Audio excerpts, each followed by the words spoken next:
আমার গোরা অনু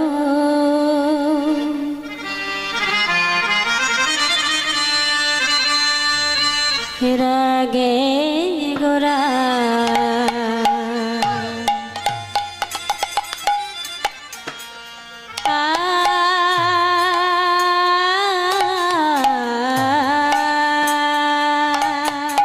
আমার গোরায়ন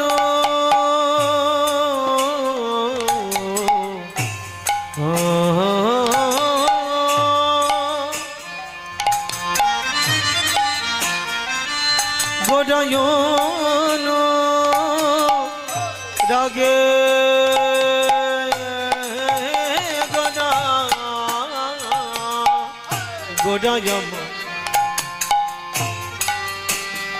হে গদা রে রে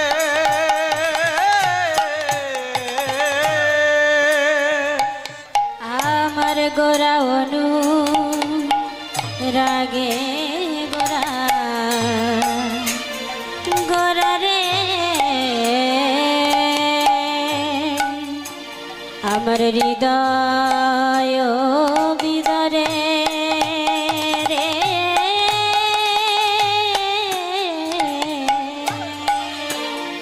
আমার গোরায়ন রাগে গোরা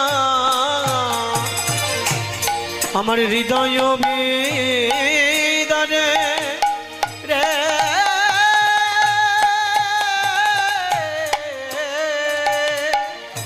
দ্বিজবধি ছালো আখি আখি রে আখি জলে ভাসে রে ওই নদী জবনে ছলো আখি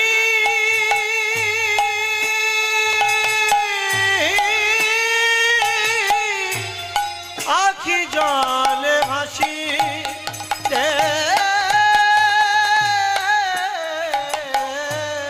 আমার গোরা অনু রাগে গোরা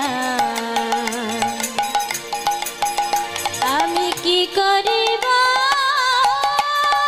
কোথায় যাব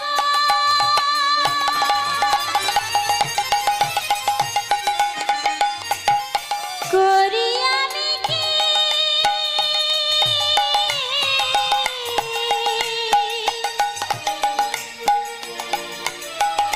আমি কি করিব কোথায় যাব করি আমি কি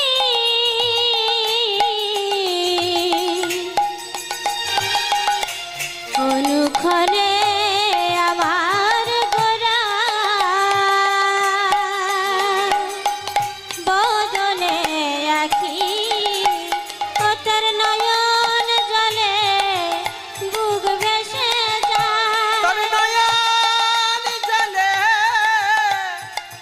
বুক ভেসে যায় তোর নয়ন জলে বুক ভেসে যায় নয়ন জলে বুক ভেসে যায় গোরা গোরা গোরা বলে তোর নয়ন জলে বুক ভেসে ওই না গোরা গোরা গোরা বলে নয়ন জলে বুক ভেসে তোর যায় নয়ন জলে বুক ভেসে যায় গোরা গোরা গোরা বলে নয়ন জলে বুক ভেসে যায় গোরা গোরা গোরা বলে নয়ন জলে বুক ভেসে যায় গোরা গোরা গোরা বলে নয়ন জলে বুক ভেসে যায় গোরা গোরা গোরা বলে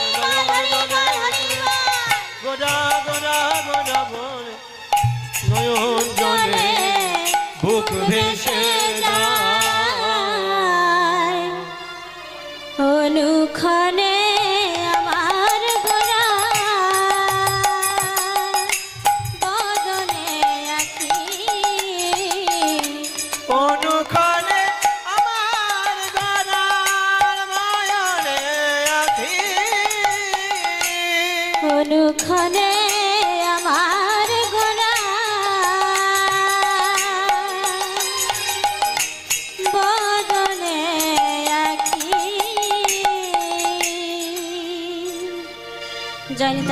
জয় রাধেশ্যাম। শ্রদ্ধেয় আমার গৌর ভক্ত মণ্ডলীগণ, আমার কৃষ্ণ অনুরাগী ভক্ত মণ্ডলীগণ, আমি তোমাদের চরণে একটু অনুরোধ করছি যদি একটু সামনে আসতে।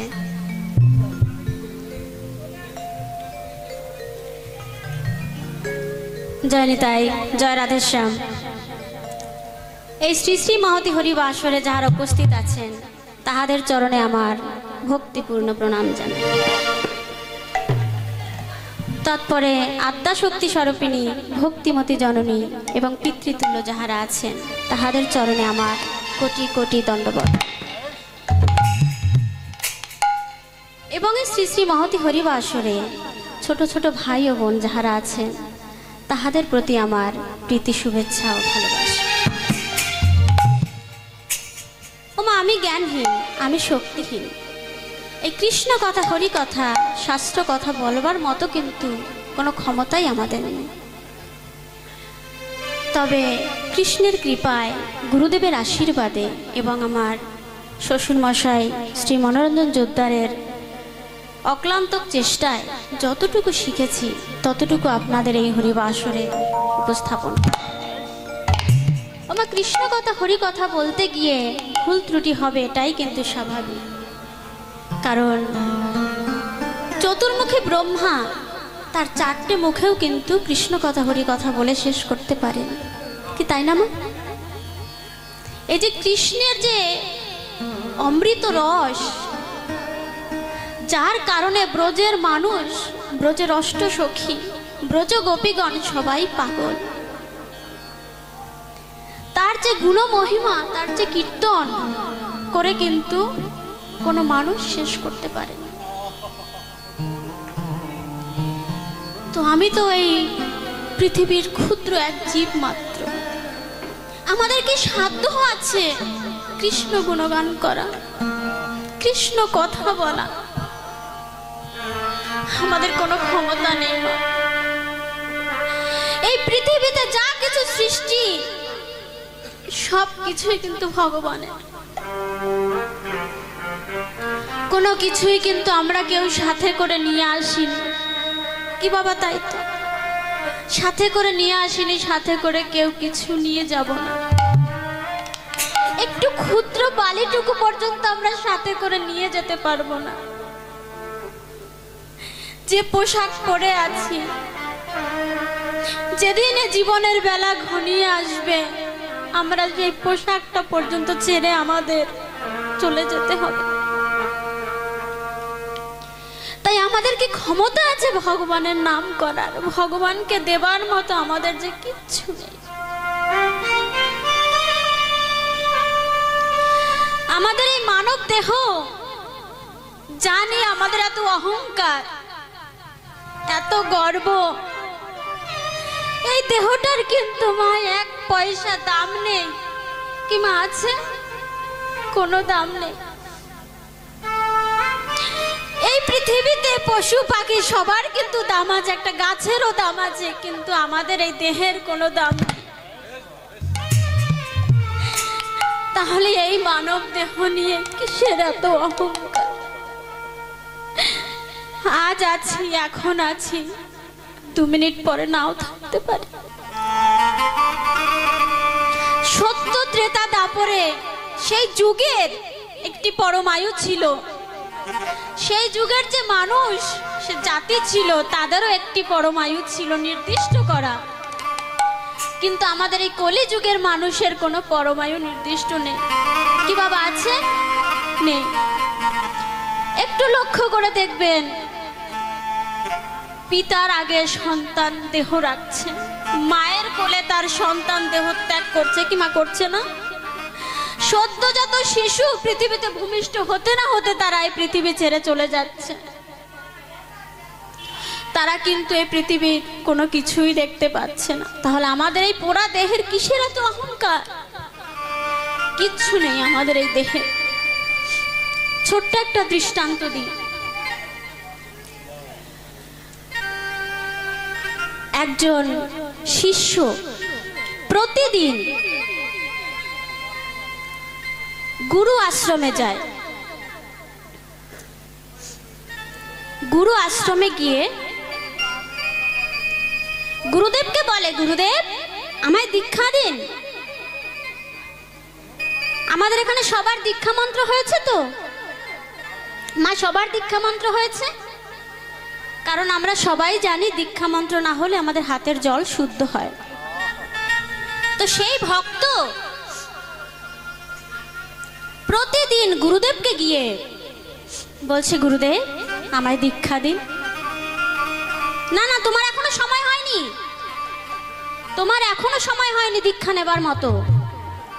কেন গুরুদেব, কেন আমার সময় হয়নি? আমায় দীক্ষা দিন।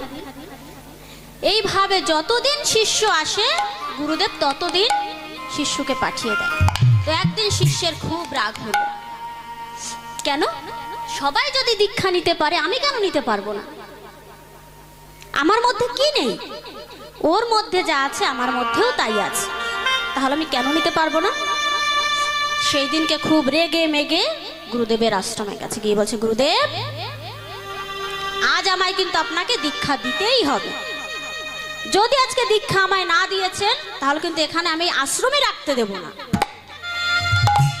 গুরুদেব তখন মনে মনে চিন্তা করলেন, ও মা, যারা শুদ্ধ কৃষ্ণ ভক্ত হয় তাদের কিন্তু মস্তক সর্বদাই নত থাকে। তাদের সামনে যদি কোনো অসাধু ব্যক্তিও আসে না, সে যদি কোনো একটা কটু কথা বলে তবুও কিন্তু তার মনে কোনো রাগ হয় না। কেন হয় না জানেন? কারণ যে শুদ্ধ কৃষ্ণ ভক্ত, ভগবান যে তার মধ্যে থেকে স্বরূপ হরণ করে নেয়। কাম ক্রোধ লোভ মোহ মদ মাৎসর্য, এই হলো স্বরূপ।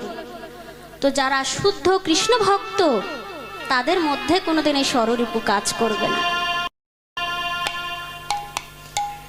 তো যখনই গুরুদেবের সামনে গিয়ে চোখ বড় বড় করে বলছে, গুরুদেব আজকে আমাকে কিন্তু দীক্ষা আপনাকে দিতেই হবে। গুরুদেব তখন মনে মনে ভাবছে, বাবা আজকে যদি দীক্ষা আমি না দিয়েছি তাহলে আমার আজকে খবর আছে। বেশ বেশ বাবা, তুমি শান্ত হও, আমি তোমাকে দীক্ষা দেব, তুমি শান্ত হও। তবে দীক্ষা দিতে গেলে কি লাগে জানো? কি লাগে গুরুদেব? দীক্ষা দিতে গেলে গুরু দক্ষিণা দিতে হয়। তা তোমার কাছে গুরু দক্ষিণা দেওয়ার মতো কি আছে? হ্যাঁ গুরুদেব, আপনি কি চান? অর্থ সম্পদ ব্যাংক ব্যালেন্স সবকিছুই আমার কাছে আছে, সবই আমার বর্তমান। আপনি কি চান আমায় বলুন, আপনি যা চাইবেন আমি আপনাকে তাই দেব। আচ্ছা বেশ, আচ্ছা বাবা, আমি তোমার কাছে এমন একটা জিনিস চাই যে জিনিসটা অপ্রয়োজনীয় একটা জিনিস, যে জিনিসটা কেউ কোনোদিন ব্যবহার করে না, যে জিনিসটাকে সবাই ঘৃণা করে, যে জিনিসটার দিকে কেউ কখনো ফিরেও তাকায় না, আমি সেই জিনিসটা তোমার কাছে চাই, আমায় এনে দিতে পারবে? এ আবার এমন কি কথা? আমার কাছে সব আছে, আমি আপনাকে সেই জিনিসটা এনে দেব। বেশ, তাহলে সেই জিনিসটা যখন পাবে সেই জিনিসটা নিয়ে তুমি আমার কাছে এসো, আমি তোমাকে দীক্ষা দেব।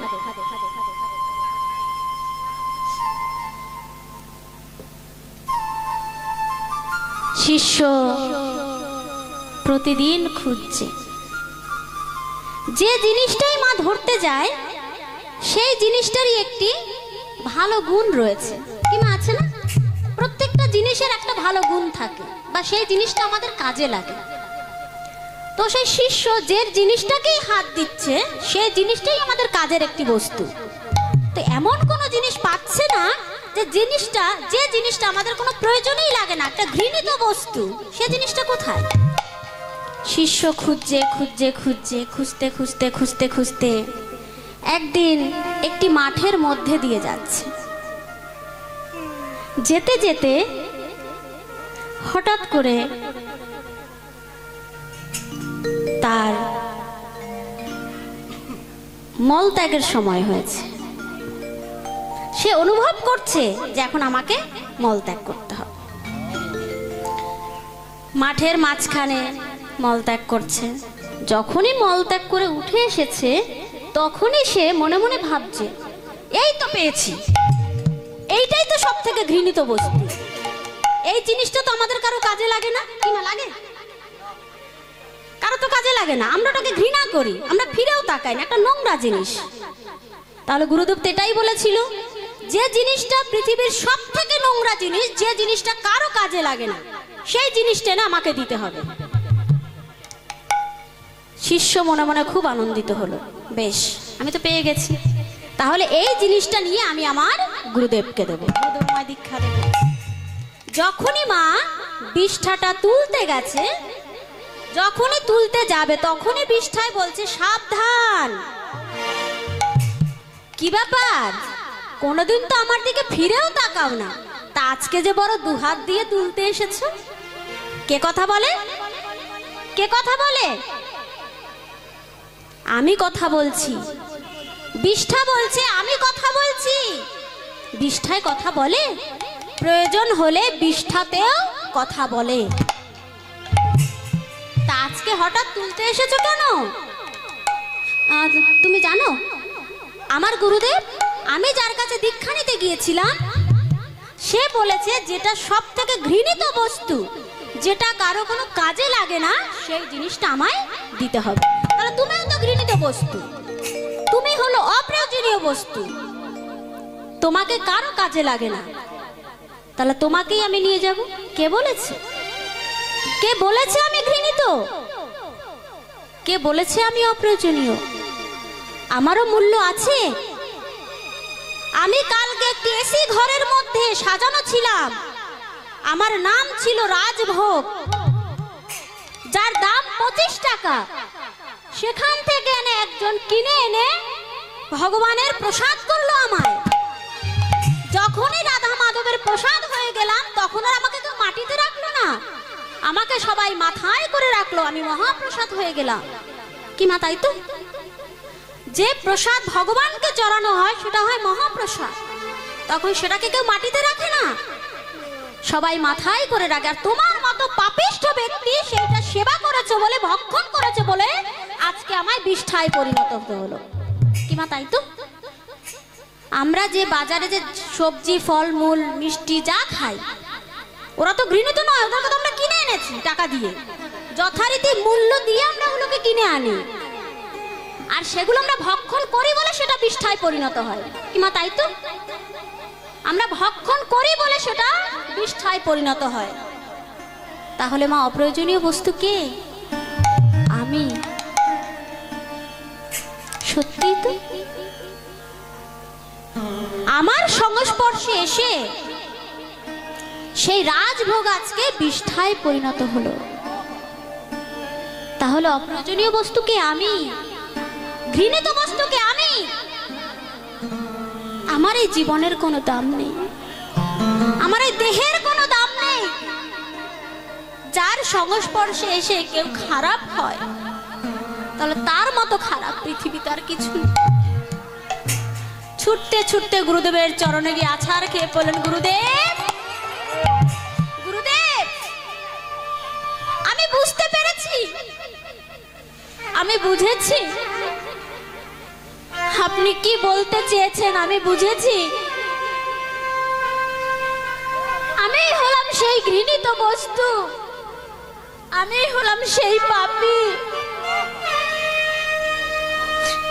যার সংস্পর্শে এসে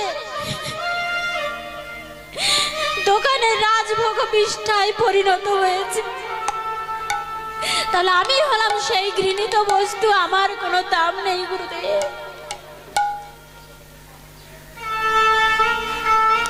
তুমি বুঝতে পেরেছো?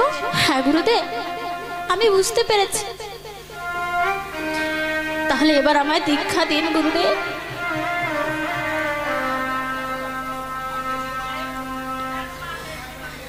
গুরুদেব সে শিষ্যকে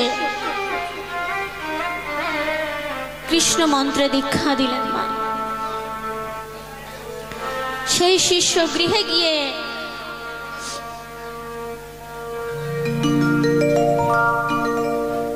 ভগবানকে সেবা দিচ্ছে। মা ভগবানের কাছে গিয়ে বলছে, হে প্রভু, তোমায় আমি কি দিতে পারি? তোমাকে দেবার মতো আমার কাছে কি আছে? আমি যে বাজার থেকে একটি ফুল মিষ্টি কিনে নিয়ে আসবো, একটি তুলসী পত্র কিনে আনবো, সেটাও তো তোমার সৃষ্টি প্রভু, সেটাও তো আমি সৃষ্টি করিনি। বাজার থেকে একটু নকুল বাতাসা কিনে আনবো, সেটাও তো তোমারই সৃষ্টি, কোনো কিছুই তো আমার সৃষ্টি নয়। তাহলে আমি তোমাকে কি দিতে পারি? আমি তোমাকে কি নিবেদন করতে পারি প্রভু? আমি কি বলে করিব নিবেদন, আমি কি বলে করিব নিবেদন, আমার হৃদয় প্রাণ মন আমি কি বলে করিব নিবেদন। আমি তোমায় কি নিবেদন করব? আমার এই দেহ ছাড়া তোমাকে দেবার মতো যে আর কিছুই নেই প্রভু। তবে এই দেহটাও তোমায় আমি দিতে পারতাম। যেদিন মাতৃগর্ভে ছিলাম, সদ্যজাত ছিলাম, সেদিন আমার এই দেহটা পবিত্র ছিল প্রভু। কিন্তু কিন্তু আজ এই দেহটা তো আর পবিত্র নেই প্রভু। এই দেহটা যে এই কলিযুগে ব্যবহার করে করে অপবিত্র করে ফেলেছে কি মা, তাই না? আমরা যখন পুজো দিতে যাই, গঙ্গা জল দিই মাথায়, কাপড় পরিষ্কার করি, আমরা বলি এই পরিষ্কার কাপড় পরে ভগবানের মন্দিরে প্রবেশ করবি, কি মা বলি না? তাতে কি হলো? আমরা এই কাপড়টা চেঞ্জ করলাম, কাপড়টা পরিবর্তন করলাম, কিন্তু এই মনটা, এই দেহটা পরিবর্তন করতে পেরেছি?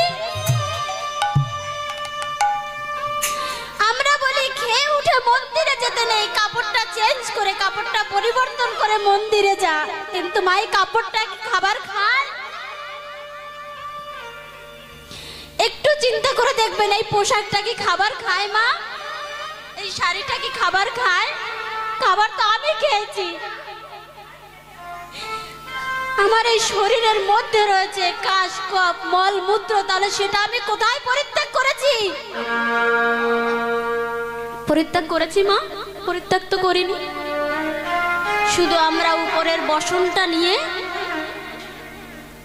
বসনটাকে পরিবর্তন করে আমরা মন্দিরে প্রবেশ করেছি।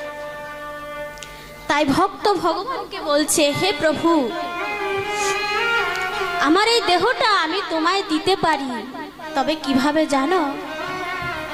তবে শোনো প্রভু, চিত্তে আসি দয়া করি, নিজে লহ অপহরি, চিত্তে আসি দয়া করি, নিজে লহ অপহরি, করো তারে আপনার সম, আমার হৃদয় প্রাণ মন আমি কি বলে করিব নিবেদন।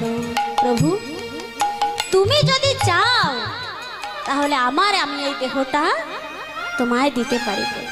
আচ্ছা বেশ, তোর এই দেহটা আমায় দিবি? কই দে তাহলে। ভগবান বলছে, তোর দেহটা আমায় দিবি? তাহলে দে, তোর দেহটা দে।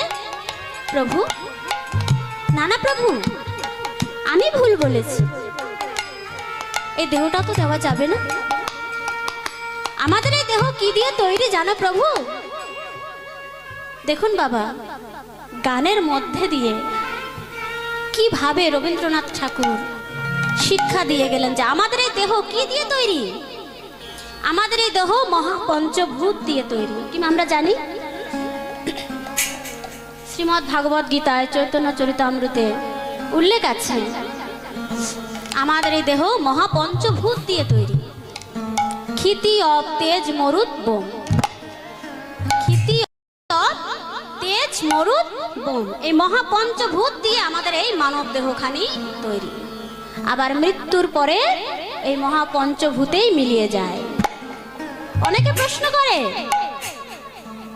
মুসলিমদের মধ্যে কবর দেয়, খ্রিস্টানদের মধ্যে কবর দেয়, হিন্দুদের মধ্যে পোড়ায় কেন? কিমা বলে না, হিন্দুদের মধ্যে পোড়ানো ধর্মটা কেন সনাতন ধর্মে? কারণ আমাদের এই দেহ মহাপঞ্চভূত দিয়ে তৈরি। যখন আমাদের এই দেহের প্রাণ পাখি উড়ে যাবে মা, এই দেহ মাটির দেহ আবার সেই মহাপঞ্চভূতেই মিলিয়ে যাবে। তাই বলছে প্রভু, তুমি জানো প্রভু আমাদের এই দেহ কি দিয়ে তৈরি? তবে শোনো, শুধু ধুলা শুধু ছাই, মূল্য যার কিছু নাই, মূল্য তারে করো সমর্পণ। শুধু ধুলা শুধু ছাই, মূল্য যার কিছু নাই, মূল্য তারে করো সমর্পণ। তুমি জানো প্রভু আমাদের এই দেহটা ছাই ধুলো মাটি মহাপঞ্চভূত দিয়ে তৈরি। তাহলে এই দেহটা আমি তোমায় কিভাবে দেব প্রভু? এই দেহের মধ্যে রয়েছে কাশ কফ মল মূত্র, এই দেহটা তো তোমায় দেওয়া যাবে না। আচ্ছা বেশ, তাহলে দেহ দেবি না, তাহলে মনটা দে। না প্রভু না, এই দেহ তাও দেওয়া যেত, মনটা তো একেবারেই দেওয়া যাবে না। কারণ এই মনের মধ্যে রয়েছে হিংসা। কিমা হিংসা নেই? এই মনের মধ্যে রয়েছে হিংসা, লোভ, লালসা। তাহলে এই মনটাও তো তোমায় দেওয়া যাবে না প্রভু। ওরে বেটা, তাহলে তো ঠিক করে নিয়েছিস, দেহ দিবি না, দেহ দুর্গন্ধযুক্ত, মন দেবি না, মন কালিমা যুক্ত। তাহলে তোর ওই প্রাণটা দে। বলছে তাহলে তোর ওই প্রাণটা দে। না না প্রভু, দেহটা যাও দেওয়া যেত, মনটা যাও দেওয়া যেত, প্রাণটা তো একেবারেই দেওয়া যাবে না। কেন কেন দিতে পারবি না? জানো প্রভু, প্রাণটা কেন দিতে পারবো না জানো? এই প্রাণের ভেতরে যে মায়া রয়েছে, এই প্রাণে যে মায়া রয়েছে, স্বামীর মায়া, সন্তানের মায়া, এই জগতের মায়া, এই মায়া কাটিয়ে এই প্রাণটা যে আমি তোমায় দিতে পারবো না প্রভু।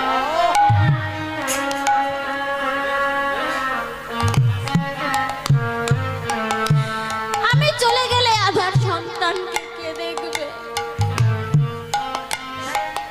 যখন আমাদের খুব শরীর খারাপ হয়, তখন আমরা ভগবানকে বলি, হে প্রভু আমাকে একটু সুস্থ করে দাও, আমি ছাড়া যে আমার সন্তানের কেউ নেই, আমি ছাড়া আমার স্বামীকে দেখার মতো কেউ নেই, আমি ছাড়া এই বাড়ি ঘর কে দেখবে? তাই প্রভু এই প্রাণটাও তোমায় দেওয়া যাবে না। তুমি জানো প্রভু,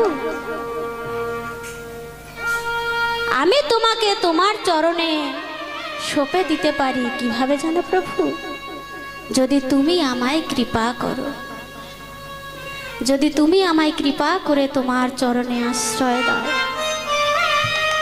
তাহলে আমি তোমায় আমার এই দেহ দিতে পারি।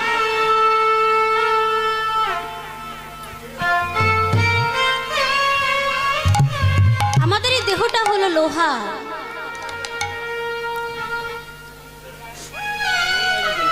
এই লোহা যদি পরশ পাথরের স্পর্শ পায়, তাহলে আমাদের এই লোহাও সোনা হতে পারে।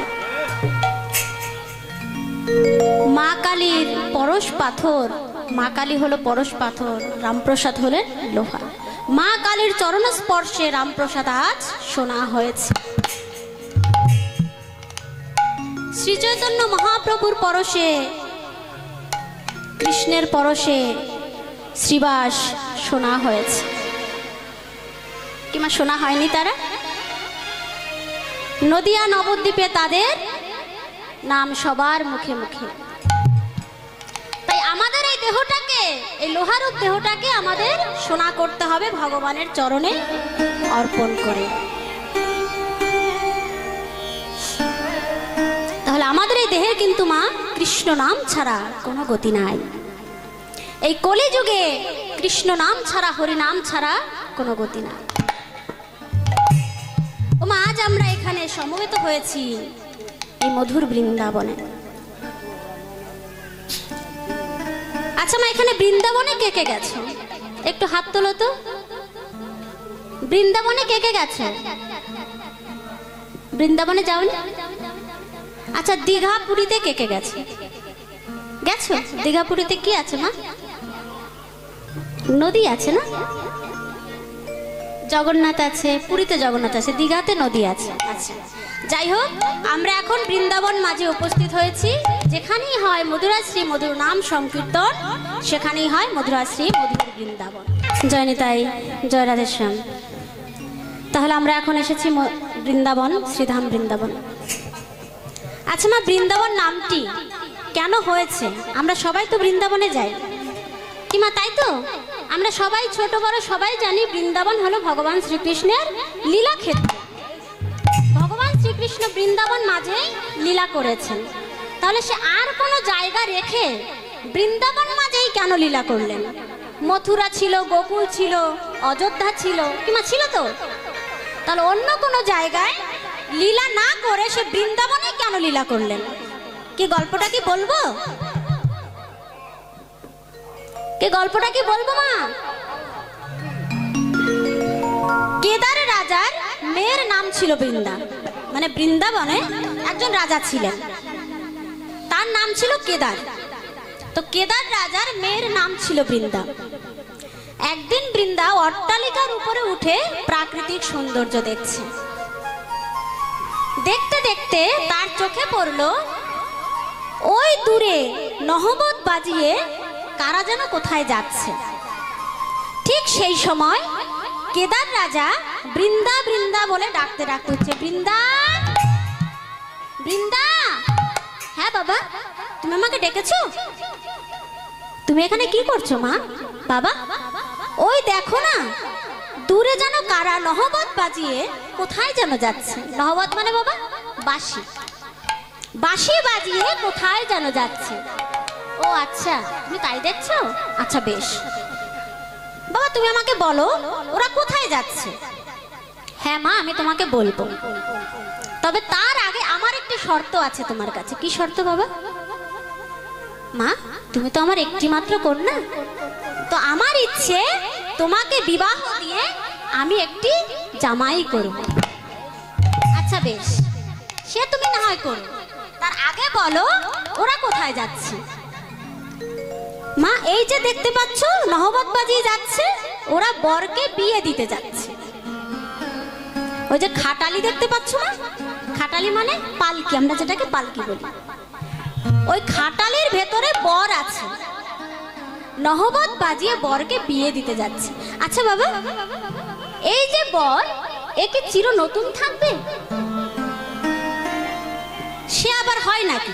বর কি চিরকাল নতুন থাকে মা? দুদিন নতুন থাকে, বড়দের 5 দিন 1 মাস নতুন থাকে, সবাই দেখতে আসে, তারপর আর কেউ দেখতে টেকতে আসে না। কি মা দেখে? তাহলে বাবা আমি এরকম বরকে বিয়ে করব? আমি বিয়ে করব না। আমি এমন একজনকে বিয়ে করতে চাই যে সর্বদাই নতুন থাকবে, সর্বদাই তাকে দেখার জন্য সবাই আকুল থাকবে। তাহলে সে কে? সবাই কাকে চায়? ভগবান শ্রীকৃষ্ণ। যদি বিয়ে করতে হয় আমি কৃষ্ণকে বিয়ে করব, না হলে আমি বিয়ে করব না। আমি এমন একজনকে বিয়ে করতে যাই যে সর্বদাই নতুন থাকবে আর তার প্রেমে সবাই পাগল থাকবে, আমি হব তার সহধর্মিনী। এই বলে বৃন্দা বাবাকে বলছে, জানো বাবা, তুমি যে বলছো এই যে বিয়ে দিতে যাচ্ছে না, ও বিয়ে টিয়ে করতে যাচ্ছে না, ও কোথায় যাচ্ছে জানো বাবা? তুমি কোথায় যাচ্ছে মা? তবে শোনো, ও যে জেলখানায় চলেছে, জেলখানায় চলেছে, খাটালির উপরে চড়ি জেলখানায় চলেছে, উপরে চড়ি জেলখানা চলেছে। ও মা, জেলখানা কেন বললো? বিয়ে মানে তো জেলখানা, তাই না? ছেলে বলো মেয়ে বলো বিয়ের আগে দেখবে সারা জায়গা ঘুরে বেড়াচ্ছে, তাদের ঘরে টিকটিকিও পাওয়া যায় না, ডেকে ডেকেও পাওয়া যায় না, কিন্তু বিয়ে হয়ে গেলে বাবা সে জেলখানায় বদ্ধ হয়ে গেল। যেখানেই যাবে সেখানেই বাধা, এই এটা করিস না, ওটা করিস না, এই করিস না, সেই করিস না, সে একটা বাধার মধ্যে পড়ে গেল। যে জেলখানা আমাদের সেন্ট্রাল জেল, সেখানে যারা যায়, যারা কয়েদি আছে, তাদেরও কিন্তু একদিন ছুটি আছে বাবা, তারা সাজা কাটিয়ে একদিন না একদিন তো ছাড়া পাবে। কিন্তু এই সংসার রূপী জেলখানায় যারা ঢুকেছে তাদের আর মুক্তি নেই। একমাত্র মুক্তি হচ্ছে সেই মৃত্যু, একমাত্র মুক্তি হচ্ছে মৃত্যু। মৃত্যু ছাড়া কোনো উপায় নেই। মৃত্যু হলেও জ্বালা। যদি সন্তানের জন্য বাড়ি ঘর করে না যেতে পারো, তোমাকে মরার পরেও কথা শুনতে হবে। ধুস কিছু করে গেল না, ঘর করে গেল না, জায়গা দিয়ে গেল না, ব্যাংক ব্যালেন্স দিয়ে গেল, ওরকম বাবাকে আমার দরকার নেই, ওরকম মাকে আমার দরকার নেই, কেউ বলেন আজকাল, তাহলে মরেও শান্তি নেই। তাই বলছে ও যে জেলখানায় চলেছে, জেলখানা চলেছে, জেলখানায় চলেছে, জেলখানা চলেছে, ঘাটালির উপরে চড়ি জেলখানায় চলেছে, রাতারের উপরে চড়ি জেলখানা চলেছে, জেলখানায় চলেছে, জেলখানা চলেছে, জেলখানায় চলেছে, জেলখানা চলেছে, ঘাটালির উপরে চড়ি জেলখানায় চলেছে, রাতারের উপরে চড়ি জেলখানা চলেছে, ও যে জেলখানায় চলেছে, জেলখানা চলেছে, জেলখানায় চলেছে, জেলখানা চলেছে, ঘাটালির উপরে চড়ি জেলখানায় চলেছে, রাতারের উপরে চড়ি জেলখানা চলেছে, ঘাটালির উপরে চড়ি জেলখানা চলেছে, রাতারের উপরে চড়ি জেলখানা, রাতারের উপরে চড়ি জেলখানা, রাতারের উপরে করে জেলখানা চলেছে, জেলখানা চলেছে, জেলখানা চলেছে। আমার তাহলে এই সংসারটা জেলখানা হলো তো? যারা আবদ্ধ হয়েছে তারাই জানে। তো বৃন্দা কি করলো? এই কথা বলে ছুটতে ছুটতে গভীর জঙ্গলের মধ্যে প্রবেশ করলো। সেখানে গিয়ে 12 বছর ভগবান নারায়ণের তপস্যা করলেন। 12 বছর পর ভগবান নারায়ণ সন্তুষ্ট হয়ে বৃন্দার তপস্যায় মুগ্ধ হয়ে বৃন্দাকে দেখা দিলেন। বৃন্দা, বৃন্দা, এই দেখো আমি এসেছি। প্রভু, তুমি এসেছো? প্রভু, আমি তো তোমারই অপেক্ষায় ছিলাম, তুমি এসেছো? আচ্ছা বেশ, তুমি কি বর চাও বৃন্দা? প্রভু, প্রভু, আমি যে তোমায় পতি রূপে পেতে চাই, আমি যে আর কোনো কিছুই চাই না, আমি চাই তুমি আমাকে গ্রহণ করো, আমি তোমায় পতি রূপে পেতে চাই। বৃন্দা, তুমি আমায় পতি রূপে পাবে, তবে এ যুগে নয়, আগত দাপর যুগে। আগত দাপর যুগে তুমি আমায় পতি রূপে পাবে। কি দাপর যুগে পতি রূপে পেয়েছিল তো একদিনের জন্য হলেও? কে সে? শঙ্খচূড় দৈত্য, যে বৃন্দার স্বামী ছিল। যখন শঙ্খচূড় দৈত্যের সাথে, প্রমাণটা দিয়ে দিয়ে আপনাদের বুঝতে সুবিধা হবে, তারপরে শঙ্খচূড় দৈত্যের সাথে যখন দেবতাদের যুদ্ধ হচ্ছিল, শঙ্খচূড় দৈত্যের কাছে দেবতারা বারংবার হেরে যাচ্ছিলেন। কেন? কারণ কথায় আছে সতী নারীর নাকি পতি মরে না, কিমা তাই না? তো ওই সতীত্বের জোরে শঙ্খচূড় দৈত্যের সাথে কেউ পারছিল না, সর্বদাই হেরে যাচ্ছিল। এবার ভগবান কৃষ্ণ আমার, সে তো করুণাময়, ছলনাময়, তার মতো ছলাকলার কে জানে, কিমা তাই না? সে কি করলো? শঙ্খচূড় দৈত্য যখন ঘর থেকে বেরিয়ে গেল, ভগবান শ্রীকৃষ্ণ কি করলেন? শঙ্খচূড় দৈত্যের বেশ ধরে গৃহে প্রবেশ করলেন। বৃন্দা বলছে, কি ব্যাপার স্বামী, তুমি এই তো যুদ্ধে গেলে আবার ফিরে এলে? বৃন্দা, আমার খুব তিয়াসা লেগেছে। পিপাসা, তিয়াসা দুটো আলাদা জিনিস। পিপাসা মানে জল খেতে চাইছে, তিয়াসা মানে আমাদের যে কাম বন্ধন। শঙ্খচূড় দৈত্য এসে বলছে, মানে যে ভগবান শ্রীকৃষ্ণ, সে এসে বলছে যে আমার খুব তিয়াসা লেগেছে।